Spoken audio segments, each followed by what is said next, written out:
Vamos a dar gracias a Dios. Dios tiene un plan y un propósito y Dios sabe por qué las cosas se acontecen. Porque en estos momentos es que fallan los micrófonos y fallan todas las cosas. También hay un plan y un propósito que muchas veces nuestro adversario también levanta para que no se pueda hacer, que va a interrumpir, pero no lo va a conseguir. Así que vamos a dar gracias a Dios. Vamos a leer el texto que hoy Dios nos trae para meditación, en Levítico capítulo 5. Vamos a leer. Es el tercer libro de la Biblia para los nuevos, para los que no tienen mucha costumbre. Es el tercer libro después del Génesis, el Éxodo y el Levítico, tercer libro. Vamos a leer el capítulo 5. Suena un poquito raro, ¿verdad? Suena un poquito raro. Capítulo 5, vamos a leer del 14 al 19. El versículo 14 al versículo 19 lo vamos a leer adicionalmente. Así todos podemos leer un poco la Biblia también. Levítico capítulo 5, del 14 al 19. Dice así la palabra, empiezo yo por el 14 y vosotros continuáis por el 15 y sucesivamente hasta terminar en el 19, que leemos todos juntos. Dice así: habló más Jehová a Moisés diciendo: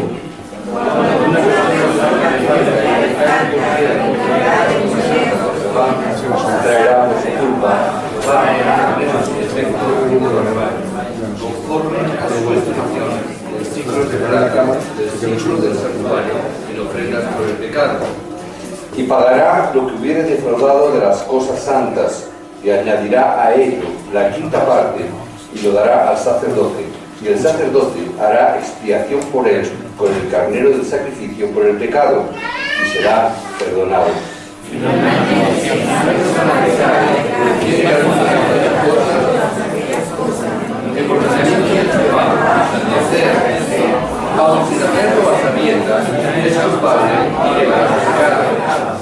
Traerá pues el sacerdote para expiación según tú lo estimes, un carnero sin defecto de los rebaños, y el sacerdote le hará expiación por el yerro que cometió por ignorancia, y será perdonado. Juntos. Es infracción y ciertamente delinquió contra Jehová. Que Dios añada su bendición a su palabra y que Dios nos dé hoy la gracia de la palabra que Dios va a cumplir en este día. Oro para que el Señor no nos impida desorientarnos, quizás por la cuestión técnica, por el sonido quizás no sea el más conveniente, quizás no sea el mejor, pero oro en el nombre de Jesús y os bendigo para que podamos tomar la palabra que Dios quiere para cada uno de nosotros, y estos problemas no sean problemas que nos impida ver la palabra que Dios tiene. Amén. Así que os bendigo en el nombre de Jesucristo, que hacéis gracia en este día con una doble porción de su Espíritu. Amén. Que tengáis gracia. Dice hay personas, y todos conocemos a personas que son millonarias, que son ricas, ¿verdad? Hace poco tiempo el nuevo presidente de los Estados Unidos, el Donald Trump, no sé si se pronuncia bien, pero es una persona que ya no solamente por ser presidente de los Estados Unidos, sino porque ya antes era una persona multimillonaria, era una persona rica. No sabemos si por eso llegó a la presidencia de gobierno, ¿no? Posiblemente ayudó un poquito. Hay muchas personas también que son muy inteligentes. Todos yo creo que habéis conocido a personas muy inteligentes. Son personas que han alcanzado lugares y metas muy prominentes, porque son personas evidentemente inteligentes. Ahora, no pensemos que esta nación, estas personas se convirtieron así de repente. No pensemos que de repente una persona se hace estudiosa de una forma natural, normal. Dios hace milagros, evidentemente, pero no de una manera normal. Una persona se hace millonaria, a no ser que le toque el gordo de lotería, ¿no? Ahora que la mayoría de los españoles están comprando décimos de lotería. Pero por causa de su trabajo, por causa de los estudios, ser una persona estudiosa, uno no se hace millonario, salvo que una persona, como decíamos la semana pasada, tengamos las condiciones de ser así. Dios tiene, o nosotros tenemos que tener esas condiciones o esos hábitos antes de convertirnos en personas de éxito o antes de ser una persona de estudios. Antes tenemos que poner o cambiar una serie de hábitos en nuestra vida. Por eso, como iglesia, cuando la iglesia, aposento alto, comience a establecer las condiciones correctas una tras otra, Dios bendecirá la iglesia y multiplicará. ¿Por qué? Porque tengamos los hábitos correctos. Esta mañana, lo voy a decir, con los obreros estoy hablando con ellos para que a partir del año que viene, para enero, vamos a tener unos entrenamientos con ellos. Voy a tener un entrenamiento con ellos. Entonces, para aprender a compartir la palabra y para tener el hábito de poder salir al campo y poder predicar la palabra y el mensaje en las personas, en su campo, en el campo de cada uno. ¿Por qué? Porque si no tenemos el hábito y si no tenemos las condiciones apropiadas, es muy difícil que esto se pueda cumplir. Es muy difícil que la iglesia pueda ser bendecida. Si nosotros centramos solamente la visión y la perspectiva de la iglesia solamente en estas 4 paredes, pues evidentemente no tiene mucho sentido. ¿Por qué? Porque la iglesia dejará de ser una iglesia que sea útil para Dios. Y la iglesia dejará de ser una iglesia que sea necesaria para Dios. Y se convertirá en un club social, se convertirá en otra cosa. Pero no será algo que Dios necesite o algo que Dios vaya a usar. Por una razón sencilla, porque no está cumpliendo el corazón y el deseo de Dios. Entonces tenemos que poner las condiciones necesarias para que Dios bendiga. Por eso muchas veces vemos a otras denominaciones, otras religiones, que dicen, ¿y cómo es posible que teniendo un mensaje que no es un mensaje correcto, pueda crecer? Y vemos a muchas denominaciones, muchas religiones, con cosas muy raras, no quiero mencionar ninguna para no ofender a nadie, pero vemos que dicen, están creciendo. Y yo muchas veces las veo y digo, claro, ¿pero por qué? Porque tienen condiciones correctas. Quizás a lo mejor el mensaje no sea el correcto, quizás a lo mejor no tenga la motivación correcta, pero sí que tiene las condiciones correctas. Y Dios bendice los principios. Y si una persona añade un principio correcto, lo lógico y lo normal es que tenga reacciones correctas. ¿Amén? Tenemos que poner las condiciones correctas. ¿Para qué? Para que la iglesia pueda levantarse y pueda ser una iglesia que Dios no tenga más remedio que bendecir. ¿Amén? Porque si nosotros cumplimos los planes y el propósito que Dios no tiene más remedio que bendecirte. ¿Por qué? Porque se ha comprometido con su propio nombre a bendecirnos. Entonces el Dios no es un Dios como los hombres, que se arrepiente o que nos engaña o que nos mienta, sino que Dios cuando da su palabra, Dios siempre la cumple. Y cuando Dios, que es un Dios de pactos, establece un pacto con nosotros, con el hombre, con su pueblo, Dios siempre cumple su pacto, aun cuando nosotros seamos los cabezones. Y aunque nosotros no cumplamos con el plan y el propósito, pero Dios siempre cumple su parte del pacto. Dios siempre cumple su pacto.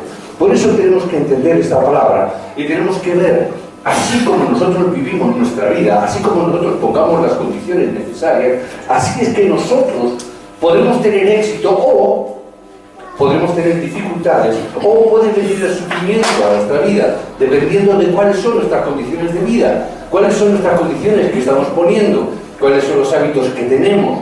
Según el condicionamiento de mi vida, vendrá el éxito o vendrá el fracaso, vendrán las bendiciones o vendrán las dificultades. Los desastres pueden venir al mundo sí o sí. No podemos evitar que podamos vivir o tener un accidente inesperado. Los accidentes precisamente son esos, circunstancias o acontecimientos inesperados. No esperamos, pero vienen.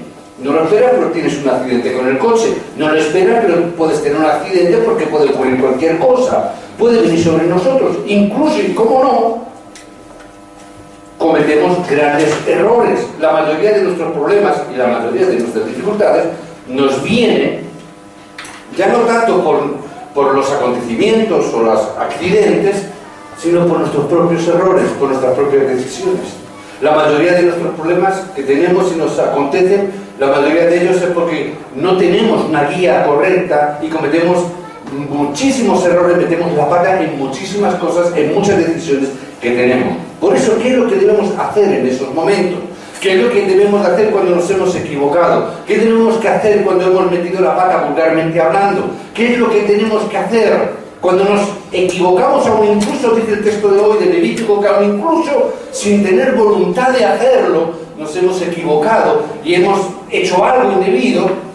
¿Qué es lo que hacemos? No podemos quedarnos en la condenación. Hay muchas veces que en muchos lugares, algunas veces me vienen miembros de iglesia y me hablan de, no, es que en mi iglesia me han dicho, me han hecho que si estoy en esta situación ya estoy condenado. Bueno, pues ni en la antigüedad ni en el Levítico ocurre así. Dios siempre que hay un problema, siempre que hay una situación, un accidente, una adversidad, Dios siempre establece una puerta de salida. Dios siempre nos abre una puerta para que podamos salir. En este caso, Dios nos dice llevar un sacrificio. Es lo que llamamos la ofrenda de culpa. Es esa ofrenda o ese sacrificio que se hace cuando hemos hecho algo indebidamente. Entonces Dios nos establece un parámetro, cómo debemos de hacerlo. Entonces, lo más importante que yo tengo que ver en medio de esta ofrenda de culpa que tenemos que levantar a Dios cuando estas cosas acontecen, es que yo tengo que disfrutar en primer lugar de la bendición de Cristo en todos los incidentes de mi vida. En todos los acontecimientos de mi vida, en vez de caer en la condenación, yo tengo que disfrutar ¿de qué? De la bendición de que Cristo ha venido a mi vida. ¿Cuál es lo que yo tengo que disfrutar? Que igualmente que en el Levítico Dios establece un método, una metodología para que el hombre pudiera salir de esa condenación, de esa culpabilidad. Hoy Dios dice que Cristo es el Cordero de Dios. Entonces, cuando ocurren acontecimientos en la vida, ocurren circunstancias o vienen accidentes que nosotros no podemos evitar, hay cosas y un accidente es lo que yo no puedo evitar y me viene, ¿qué es lo que tengo que hacer? Disfruta de la bendición de Cristo, de que Cristo está contigo, de que Cristo en todos los accidentes, Dios está pendiente de ti. Dios no te deja suelto, Dios no te deja que te condenes, Dios no te deja que estés en la culpabilidad. Es algo que tenemos que salir. Por eso es tan importante que en medio de esas circunstancias yo tengo que descubrir cuál es la voluntad de Dios. En medio de las circunstancias que vivo, ¿cuál es la voluntad de Dios? Porque si ocurre un incidente o ocurre un accidente, para mí es un accidente, pero para Dios no. O Dios no sabía lo que iba a acontecer. Dios no sabe todas las cosas. Dios no sabe los acontecimientos que vamos a vivir y a pasar. Entonces lo que para mí es un accidente, un incidente en mi vida, para Dios está dentro de su plan. Dios autoriza, Dios permite que nosotros vivamos ese acontecimiento en nuestra vida. ¿Por qué? Porque Dios tiene un plan perfecto detrás de esa circunstancia. ¿Cuál es nuestro problema? Que sufrimos porque no vemos el plan de Dios. ¿Cuál es nuestro problema? Que nos cargamos de culpabilidad o nos quejamos. O porque he tenido este accidente, nos enfadamos con Dios, nos enfadamos con la persona que provocan los accidentes o los incidentes, pero no entendemos que todo ello está provocado dentro del plan de Dios. Por lo tanto, ¿qué es lo que yo tengo que preguntar a Dios? Muchas veces le decimos, Señor, ¿y por qué a mí? ¿Por qué? No preguntes eso a Dios. Pregúntale, ¿para qué? ¿Cuál es tu plan que tú has permitido que esto acontezca? ¿Cuál es tu plan y cuál es tu perfecta voluntad? Que esto esté aconteciendo en todos estos momentos. Y si yo entiendo esto, yo podré recibir respuestas en mi vida. Yo podré recibir las respuestas de estos incidentes y yo podré ver cuál es el plan y cuál es la voluntad de Dios. Por ello, yo puedo disfrutar de la gracia de Cristo en todas las malas acciones, incluso que yo haya podido cometer. Yo puedo decir, Señor, gracias. Porque puedo disfrutar de Cristo, puedo disfrutar de la obra de Jesucristo, puedo disfrutar de ese Cordero que fue traspasado, ese Cordero que fue sacrificado en la antigüedad. Yo puedo disfrutar hoy que ese Cordero se ha transformado en Jesucristo. Y ese Cordero ya no es necesario que nosotros vayamos a un mercado y compremos un animal como hacen otras iglesias, otras religiones, y tengan que sacrificar y derramar sangre de un Cordero y celebrar toda una festividad de ese sacrificio, porque ya Cristo lo hizo una vez para siempre. Significa que no necesitamos estar sacrificando corderos, ni tampoco es necesario que Cristo tenga que estar muriendo continua y constantemente por cada uno de nuestros pecados y por cada una de nuestras acciones, sino que Cristo una vez para siempre. ¿Qué es lo que Dios nos está sacando de este contexto? Dios nos quiere sacar de nuestra culpabilidad, hermano. Que podamos tener la seguridad de que Dios ha perdonado todos y cada uno de nuestros pecados, que Dios ha perdonado cada una de nuestras acciones, que Dios ha perdonado cada uno de nuestros errores, que Dios ha perdonado cada uno de nuestros incidentes que hemos vivido. El problema muchas veces es lo que viene a continuación, es lo primero que debemos de hacer a continuación de esto. Cuando nosotros salimos de esa entrega del sacrificio, ¿qué es lo primero que debo de hacer? La semana pasada, ¿qué decíamos la semana pasada, Santa? ¿Qué decíamos? ¿Qué me decías ayer? ¿Cántico nuevo? Se lo pregunto ya porque ayer nos vimos y decía, ¿qué pasó? ¿Tantas veces repetiste el cántico nuevo? Pues se lo pregunto ahora. La he puesto colorada y todo. ¿Qué es lo que necesito cuando salgo de ese lugar? ¿Qué es lo que yo necesito cuando yo dejo ese lugar donde ese sacrificio ya ha sido entregado y derramado? Salgo cantando un cántico nuevo. Amén. Ya me olvido del viejo cántico, ya me olvido de las cosas viejas. Por delante, todo lo que tengo es nuevo, porque somos nuevas criaturas en Cristo. Amén. Entonces, ¿qué es lo que yo tengo que hacer? Lo que muchas veces el pueblo de Israel no aprendió, siendo pueblo de Dios. ¿Qué es lo que le pasaba? Que no desechaba su tiranía de la ideología de esclavitud. Es decir, salieron de Egipto, pero su mente permanecía en Egipto. ¿Por qué? Porque muchas veces enseñamos y predicamos. Lo importante es lo que enraizas. ¿Cuál es la raíz de tu vida? ¿Cuál era la raíz de este pueblo? Que todavía tenían la ideología de Egipto, tenían una ideología de esclavitud. Entonces, ¿qué es lo que significaba ese cántico nuevo? Vuelvo a explicarla en honor a mi hermano. ¿Qué es lo que significa? No vivas según los métodos del incrédulo. No sigas viviendo con una metodología o con un pensamiento de esclavitud del pasado. Eres nueva criatura. Olvídate de ese viejo hombre. Olvídate de esa condición antigua, porque la metodología del hombre, la metodología de esclavitud, es la metodología que el diablo tiene sobre nosotros para que no disfrutemos de la obra de Cristo, sino que estemos siempre con el cántico antiguo, con el pensamiento antiguo, con la vieja naturaleza, con el antiguo pensamiento. Eso significa que continúe constantemente tenemos que estar sacrificando corderos, derramando sangre, cuando Cristo ya lo hizo una vez y para siempre. ¿Qué significa nuestras ideologías? Nuestra ideología significa nuestro pensamiento. ¿Qué es una ideología? Una acumulación de pensamientos.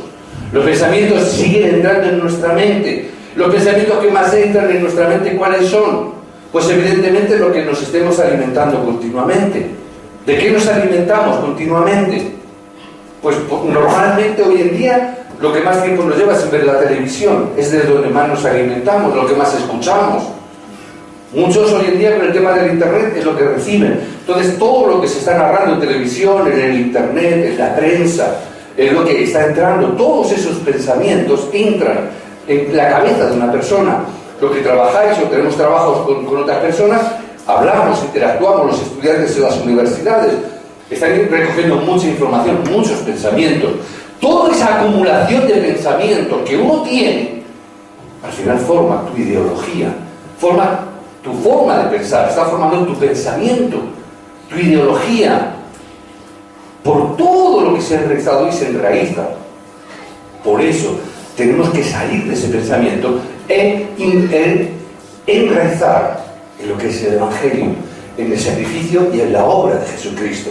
Si nosotros enraizamos y nuestros pensamientos son pensamientos que están centrados en el Evangelio, ¿cuál será mi ideología? La ideología será cristocéntrica. Será una ideología cristocéntrica siempre 100%, porque nuestro pensamiento será ese. Por eso esta mañana decíamos el mensaje que tenemos que llevar. Es un mensaje que tenemos que tener siempre muy claro. ¿Cuál es el mensaje que Pablo llevaba siempre? Si yo veo la carta, el libro de los Hechos, el mensaje que Pablo llevaba continuamente a todas las sinagogas era uno: que el Cristo ya ha venido, que Jesús es el Cristo. Cuando Apolos aparece y que era un gran predicador, aquí la Cristina le coge y dice: mira, le haces todas las cosas, las haces muy bien, enseñas muy bien, eres muy diligente en la palabra, tienes mucho conocimiento, pero solamente te falta una cosa. Ven que te lo voy a enseñar. Y nos dice la palabra que le tomaron aparte a Apolo y le enseñaron. ¿Le enseñaron qué cosa? Que Jesús es el Cristo. ¿Por qué? Porque era la clave. Era el mensaje que se estaba llevando.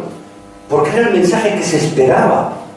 Entonces tenemos que cambiar nuestro pensamiento por el mensaje que Cristo ya ha venido, que Cristo ya ha pagado esa ofrenda, que Cristo nos ha sacado de toda culpabilidad y que yo por lo tanto puedo disfrutar de la naturaleza que tú nos has dado en Cristo. Ahora seguimos teniendo ese pensamiento, nuestra naturaleza de esclavitud. ¿Qué es eso? Es lo que se ha estado grabando durante 430 años, que el pueblo de Israel estuvo cautivo en Egipto. Es lo que se ha grabado. Ahora, no hay necesidad de que por cuanto haya personas que estén viviendo con una mentalidad y con un pensamiento de esclavitud, no significa que tú debas de vivir lo mismo. Porque tú eres un hijo de Dios, no tiene nada que ver con la gente del mundo.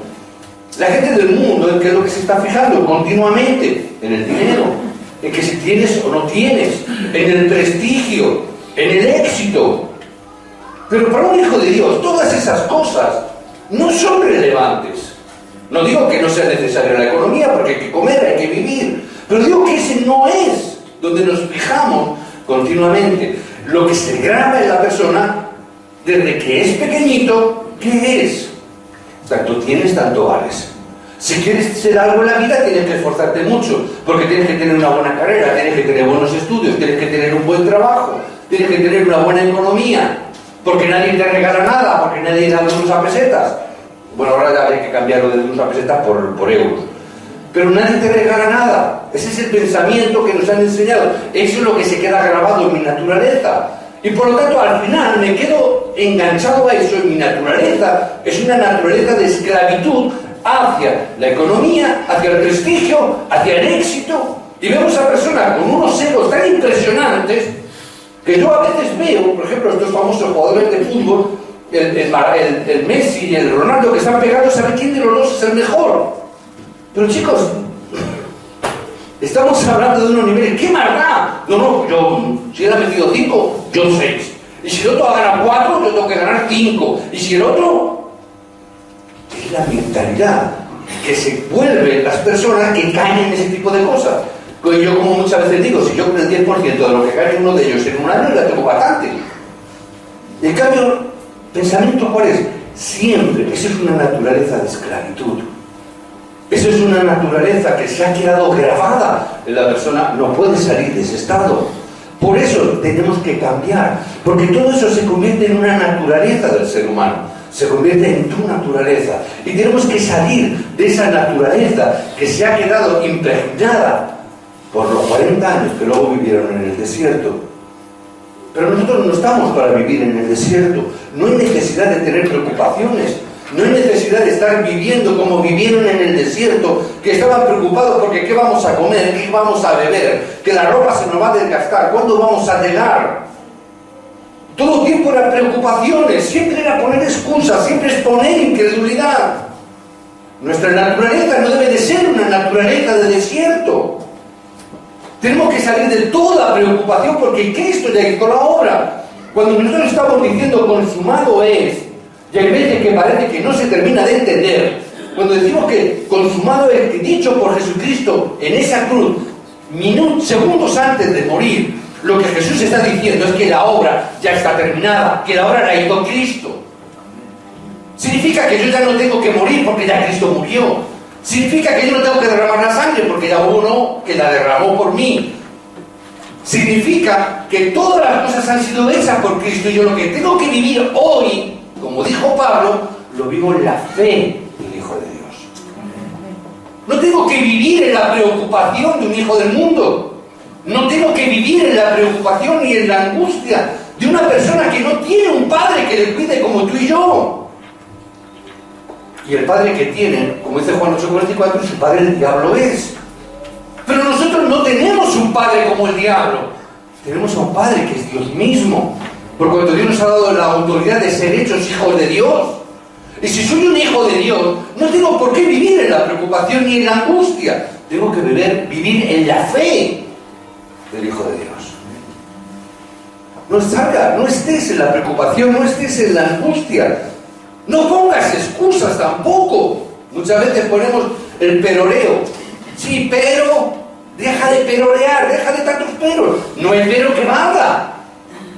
Si eres un hijo de Dios, eres un hijo de Dios. ¿Dónde está el pero ahí? El único pero es mi incredulidad. Es mi no entiendo correctamente las cosas. Es que todavía no he entendido que Cristo ya ha hecho la obra. Y por eso estoy entendiendo que tengo que esforzarme. Estoy entendiendo, como decimos en el texto, que tengo que coger un animalito, lo tengo que sacrificar. Ya no tenemos animales, entonces ¿a qué me sacrifico? Yo mismo me sacrifico. Me esfuerzo, ¿por qué? Porque tengo que esforzarme, tengo que hacer, tengo que trabajar y luchar y todo ese tipo de cosas. Sí, es verdad que hay que hacer cosas, pero las cosas que yo tengo que hacer, las tengo que hacer en la fe del Hijo de Dios. Entonces las cosas que tengo que hacer ni son una carga, ni son un esfuerzo, ni son una preocupación. Es la fórmula natural de un Hijo de Dios. Es la naturaleza de un Hijo de Dios. Cuando tenemos el pensamiento correcto, nuestra naturaleza cambia. ¿O qué éramos antes? Juan 8:44, ¿qué dijo Jesús que éramos? Erais de vuestro padre el diablo, porque las cosas de vuestro padre hacíais, y buscabais y hacíais. Pero nuestra naturaleza ha cambiado. Antes teníamos una naturaleza de esclavitud, porque estábamos atados al pecado, estábamos atados a todas las preocupaciones, estábamos atados a la economía, a los prejuicios, a los problemas, atados a tantas cosas. Pero Cristo, que dijo, os he hecho libres. ¿La salvación qué es? Sino la libertad que Cristo nos ha dado. Libertad del pecado original, la libertad del pecado de las acciones, la libertad del pecado de mis antecedentes, de mis ancestros. La libertad. Cristo dice que nos ha hecho libres. Nuestra naturaleza es una naturaleza de libertad. No es una naturaleza de estar nuevamente oprimidos. La opresión del diablo es la que Cristo vino a romper. Porque nuestra condición y naturaleza cambió a una naturaleza de hijo de Dios. Juan 1:12. No lo tengo que repetir, ¿verdad? Tenéis la potestad de ser hechos hijos de Dios. Ya está, nada más. Hemos recibido un llamado grandioso como hijos de Dios. Por eso no tenemos que estar angustiados ni preocupados. Simplemente como hijos de Dios tenemos que tener la seguridad de estas cosas. Yo tengo que tener esta seguridad. ¿Para qué? Para dejar el cántico viejo y empezar a entonar un cántico nuevo. Un cántico de gratitud a Dios. Un cántico de la gracia de Dios. Un cántico de la obra de Jesucristo hecho en la cruz a favor de cada uno de nosotros. Por eso tenemos que estar firmes en este pacto o en esta ofrenda de culpa y poder llegar incluso a entender y a comprender que Cristo ya ha hecho la obra. Aférrate, por lo tanto, a esa ofrenda de culpa que Cristo hizo. Porque cuando nosotros superamos los desastres, tenemos el nuevo pacto que Dios nos ha dado. Porque por cuanto antes estábamos todos apartados y separados de Dios, es el mensaje que nos está dando este Levítico, que Pablo luego retoma en Romanos 3:23, por cuanto todos pecaron, todos están destituidos de la gloria de Dios. Romanos 3:10, porque justo no hay ni aun uno. Si alguien se cree justo por sí mismo, está llamando mentiroso a Dios, porque dice que ni aun uno es justo. ¡Ninguno! Somos justificados por la sangre de Cristo, pero no justos, porque ninguno merecíamos ser salvos, pero Él nos ha justificado por la sangre de Cristo. Por lo tanto, yo tengo que tomar esta palabra por las cosas que hemos hecho y que hemos cometido, las cosas que hemos ofendido al Señor cuando teníamos que hacer y no lo hemos hecho, por las cosas que incluso sin querer hemos desobedecido la palabra, pero aún así Dios nos está diciendo, aún así el justo murió por los injustos y Él se ofreció para pagar esa culpa que nosotros deberíamos de pagar. Por lo tanto, no hay condenación a los que están, ¿dónde? En Cristo. Si estamos en Cristo, no hay ninguna condenación. Es una gran noticia. Es una acción de gracias, porque no hay ninguna condenación. Pero pastor, es que yo he sido... Si tú supieras... Digo que yo no sé lo que tú has sido, sé lo que yo he sido. Y yo también te puedo decir que... Pero ese que yo he sido, ya está muerto. Ya no está. Ahora somos una nueva criatura en Cristo. Deja de cantar las canciones antiguas y empieza a hacer un cántico de gratitud a Dios, un cántico de darle gloria a Dios. Ten la seguridad, y aquí ahora te invito, ten la seguridad en la esperanza en cuanto a tu futuro. Ten seguridad, ten esperanza, no desesperes, porque lo que ha de venir vendrá, aunque se demore, vendrá. Amén. No os demoréis por nada. Simplemente tenemos que tener la conclusión correcta. Es tener la conclusión correcta como la tuvo Josué, que conoció las obras. Y Josué compartía el otro día y compartiré el martes que viene en la iglesia regional. Josué tenía la conclusión correcta. ¿Por qué? Porque tenía las evidencias de su pasado. ¿Cuál era? Había visto cómo Dios había sacado al pueblo de Egipto a través de poner la sangre en los dinteles de la puerta. Josué fue un espectador de ello, fue un protagonista de ello, vio esa realidad. Vio cómo se atravesó el Mar Rojo. Josué vio cómo 40 años en el desierto Jehová Dios proveyó para todo su pueblo. Entonces llegó a tener su propia conclusión, porque así mismo Dios le dijo, al igual que he estado con Moisés, yo estaré contigo. Y Josué dijo, wow, entonces tengo evidencias. Se aferró a estas evidencias. Te bendigo en el nombre de Jesucristo para que te aferres a las evidencias que Cristo ha dado a tu vida, porque ese es el plan de Dios. Porque esa conclusión a la cual tú has llegado es la conclusión que Dios ha puesto y puso en el camino de Josué y pone hoy en tu camino. Josué tuvo la conclusión de que tengo estas evidencias porque tengo que entrar en Canaán, porque tengo que entrar en la tierra prometida, porque tengo que entrar en el lugar y en el plan de Dios.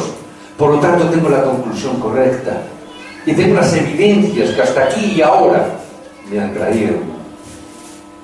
Los que estáis hoy aquí, incluso los que habéis venido por primera vez, que ya os doy la bienvenida de paso, pensé que habéis venido por casualidad. Pensé que hoy os habéis levantado, que habéis tenido una idea brillante de estar hoy aquí, en este lugar. ¿Alguien piensa eso de verdad? Ya le digo, está equivocado. Si hoy estamos aquí, y unos vienen de, como decíamos esta mañana, unos vienen de Ecuador, otros de Colombia, otros vienen de Cuba, otros vienen de Rumanía, otros vienen de Corea, otros vienen de Bolivia, Perú, lo he dicho, ¿no? Bueno, Perú. A veces pensamos que venimos aquí porque tuvimos una idea brillante, o nos trajeron nuestros papás porque tuvieron una idea brillante y vinimos aquí a ganarnos la vida, todo esto. Estáis equivocados. Dios os trajo aquí con un plan perfecto.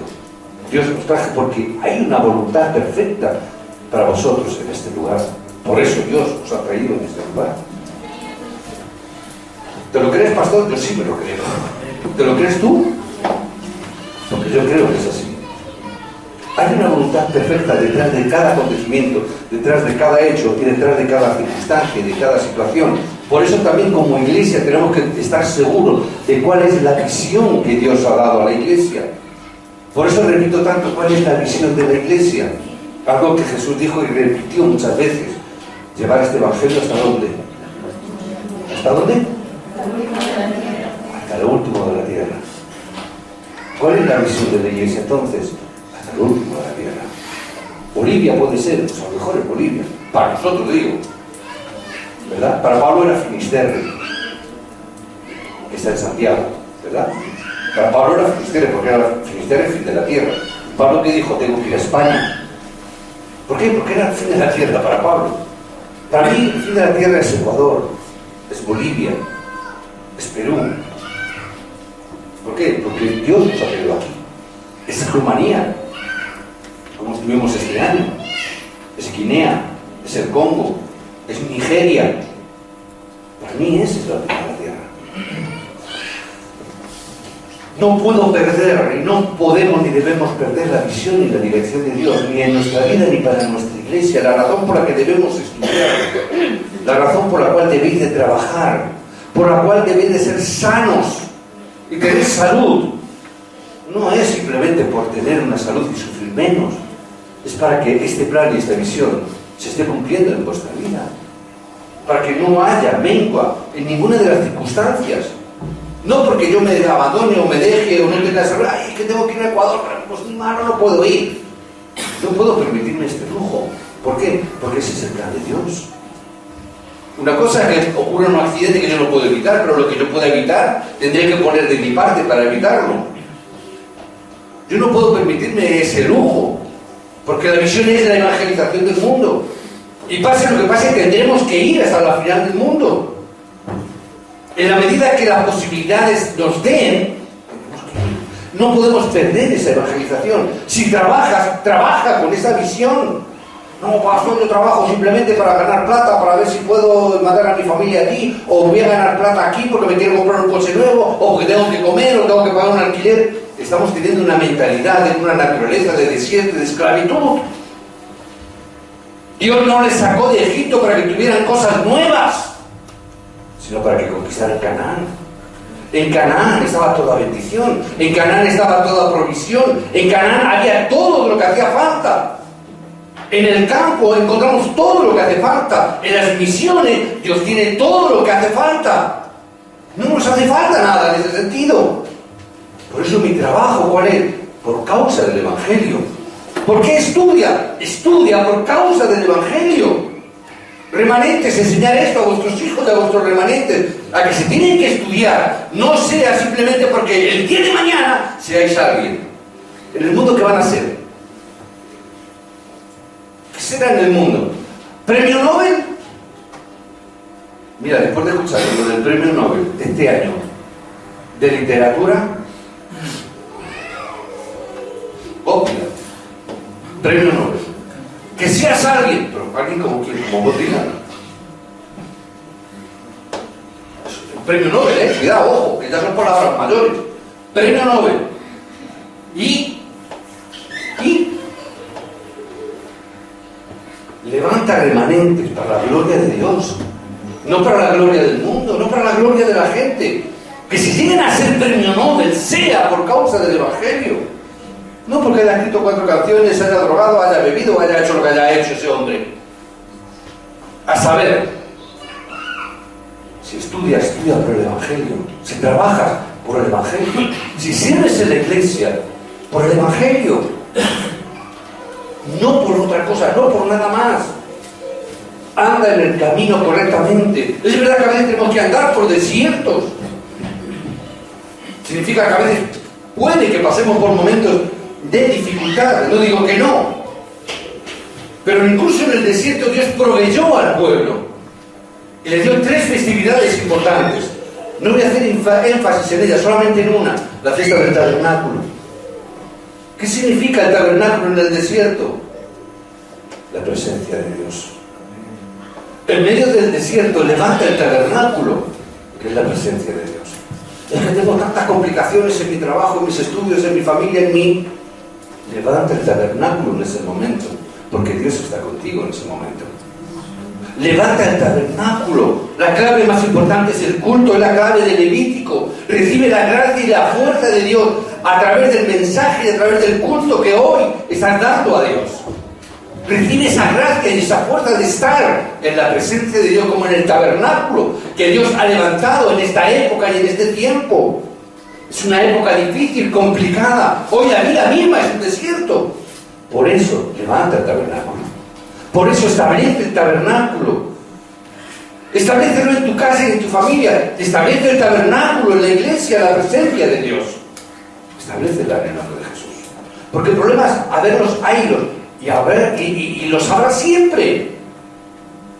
Pero no es lo mismo pasarlos en el desierto que en el tabernáculo de Dios. Sí, pero también estaba en el desierto, sí, pero la presencia de Dios. Parece lo mismo, pero no es igual. No es igual. Dios ahora está contigo. Por eso aférrate a las evidencias de la palabra que Dios te da en el día de hoy. Hay veces que todos pasamos problemas y todos pasamos dificultades, ¿verdad? En momentos difíciles, te voy a dar 3 textos para que tú los tengas y para que tú puedas orar con ellos y por ellos. En momentos difíciles, en momentos de dificultad, aférrate a Mateo 6:33. Son momentos difíciles, complicados, de carencias. Hoy hay mucha gente que está en el paro, hay crisis todavía, seguimos coleando con el tema de la crisis. Mateo 6:33, ¿qué dice? Ocúpate del reino y su justicia. Y todo lo demás, ¿lo crees? Pues con esta palabra, sal al campo. Con esta palabra, predica. Con esta palabra, enfréntate a las circunstancias. Yo me voy a ocupar del reino. ¿Qué significa? Voy a transmitir esta palabra. Voy a transmitir este evangelio. Voy a transmitir esta palabra de fe. No me voy a preocupar, es que no sé si me voy a tener para terminar el mes. No me voy a preocupar de eso. Me voy a preocupar de transmitir este evangelio. Y luego, Dios se preocupará de que yo llegue al final del mes. Y si no llego al final del mes, te enfadas con Dios. Y si lo echas en cara, y si lo dices. Y si Dios no provee, le llamas mentiroso. Puedes hacerlo, pero aférrate a la palabra. Aférrate al evangelio. Aférrate. Y luego, recrimina a Dios. No empieces recriminando a Dios porque ahora no tengas nada. No cambies el orden. Primero, ¿qué dice? El reino. Cuando tú pongas el reino en primer lugar y Dios te defraude y no cumple lo que ha prometido, recrimínalo. Llama al reino y dices, que no ha cumplido. Amén. Pero primero, el reino de los cielos. Veremos a ver si luego Dios no es justo y no es fiel y no provee. Amén. Coge esta palabra de Mateo 6:33 y verás cómo todas las circunstancias vienen así. En momentos de incidencias y complicaciones, el teléfono de Dios que muchas veces digo, ¿alguien se lo recuerda ya? ¿El teléfono de Dios? Jeremías 33:3. Clama a mí. ¿Y yo? Ahí no hay una audición que te sale. El teléfono está comunicando, espérese que está por de cobertura. ¿Verdad? Clama a mí y yo responderé. Entonces, toma esta palabra y empieza ahora mismo a aferrarte a ella. Hay problemas, hay incidencias, clama a Dios. Y pregúntale, y Él te enseñará cosas profundas que todavía ni sabes, ni conoces, ni te imaginas. Y a aferraros a otro texto, que son 3 en 1. Y hablamos mucho de ellos. Hechos 1:1, Hechos 1:3, Hechos 1:8. Cristo, el reino y ser testigos. Aférrate a esta palabra, como Lucas le enseñó a Teófilo. Aférrate a esta palabra. El nombre de Cristo, la obra de Cristo. Aférrate al reino de los cielos, Hechos 1:3, y aférrate al poder para ser testigos de Hechos 1:8. Tomad esta palabra y orar por ella. Aferraros y que el pacto y la palabra de Dios se cumplan en vuestra vida. Os bendigo en el nombre de Jesucristo para que toméis esta palabra y que tengáis victoria en esta semana. Os bendigo en el nombre de Jesucristo.